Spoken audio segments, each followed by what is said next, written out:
Whenever emergencies happen, you must be ready to respond at a moment's notice.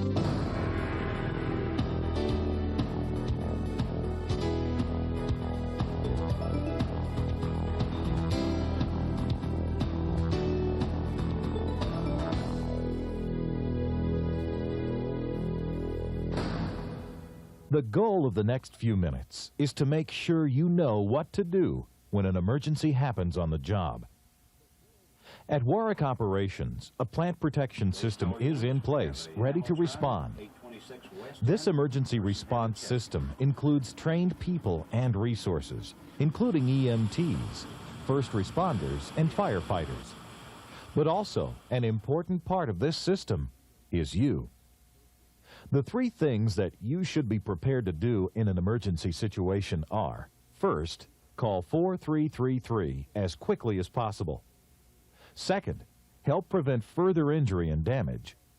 And third, prepare for and make the area safe for the emergency response crew. Let's take a look at each. First, making the 4333 call. Emergency phone, do you have emergency? At Warrick Operations, employees should dial 4333 immediately whenever they learn of any emergency on plant site. First and foremost, you should call 4333 in any plant emergency. Your call immediately goes to a trained dispatcher located at the main gate. In order to respond quickly, the dispatcher needs critical information from you. The responder needs as much information as they can before they arrive at the scene so they can be prepared, and we need it here so that we can send the proper equipment.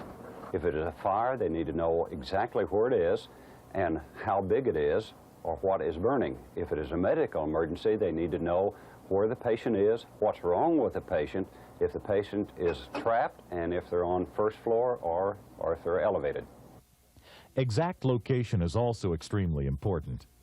Each employee should be ready to give the building number and the process name when they call. This is critical information for the dispatcher. The person calling with the emergency should not hang up until we hang up here and have all the pertinent information. To give you an idea what the emergency call would sound like, the following is a reenactment of a medical emergency and the 4333 call made to Warrick's emergency response system.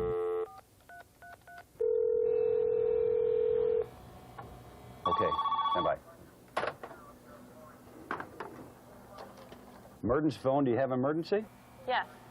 What is emergency? Someone's having chest pains. I need an ambulance. Where is emergency, please? In Pack Ship. Pack Ship? Yes. And what's the building number? Building 826.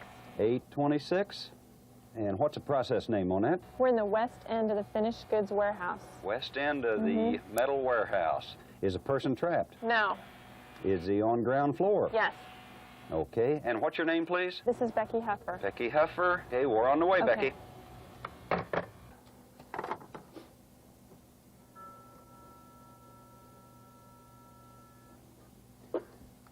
Base to all units, we have an ambulance run in 826, west end of Pack Ship. Person's having chest pains. Medic 94, 10-8 en route. Medic 94, WNLA 390. The quicker you call 4333, the quicker help is on the way. Remember, when making the call, remain calm, don't hang up first, and keep the dispatcher informed of any changes. If the person that calls receives more information, especially in a medical emergency, as to the patient's needs, they should call us back immediately on 4333 and keep us advised of everything that's going on at the scene and stay as calm as possible. The second thing you can do in an emergency situation is prevent further injury and damage. Let's take a look. In any medical emergency, after the call is made, your next responsibility is to the patient. If you are trained and qualified, perform basic first aid or CPR if it is needed. If you're not trained, help is on the way. So just comfort the patient and do not move the patient. It is very important that a non-trained person not move an injured patient. If the patient has incurred a spinal injury and you move them, it could result in the patient being paralyzed, and you could make matters worse. There is an exception when a non-trained person can move a patient. That exception being in the case of a fire or any situation where the patient may endure further injury. Also, to prevent further injury, you may have to properly shut down a piece of equipment, have equipment moved, or evacuate the area. Now, fire emergencies. Always call 4333 first. Fires are often unpredictable. One moment you think they're under control, the next minute they're burning out of control. That's why we ask that you call 4333 if you see a fire. That will bring trained help immediately and allow you an opportunity to help clear the area to make it safe. Things that you can do to make the area safe, plus prevent further damage and injury, are first, if the fire is small and you are trained and have a clear exit, use a fire extinguisher to get it under control. If it takes more than one extinguisher to put the fire out, the fire is too large. Wait for the fire brigade to arrive. Also, if there's a fire alarm in the area, sound the alarm. This will warn others of the hazard. And if necessary, evacuate the area as quickly as possible.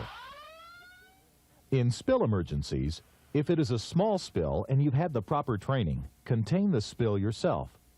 It's also important that you know the material you're dealing with. If you come upon a spill and you don't know how to handle it, the best thing to do is to keep yourself safe, call and report it, and try to isolate the area until help arrives. If someone else is involved in the spill and has the product on them, don't contaminate yourself. Use the proper PPE and start trying to wash that person down with water. And it's important to know where your eye wash stations and showers are located. When there's a big spill, the best thing to do is wait for the hazardous materials team to arrive. Also, go ahead and start clearing the area of people. The things you'd want to do if you have to evacuate would be to notify the other people in your area, initiate the chemical emergency warning system, and to try to evacuate upwind if possible. Any confined space emergency can be very dangerous.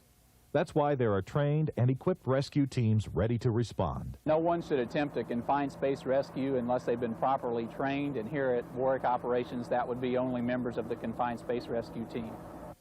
Some of the dangers of a confined space emergency are the atmosphere in the space might change, requiring a supplied air source.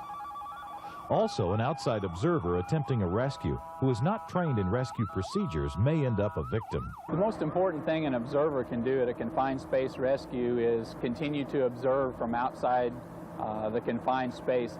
If they can't safely retrieve the person from inside the space from outside, then they should stand by outside and make sure that no one else enters the space until the confined space rescue team arrives on the scene. And make sure that someone contacts us at 4333.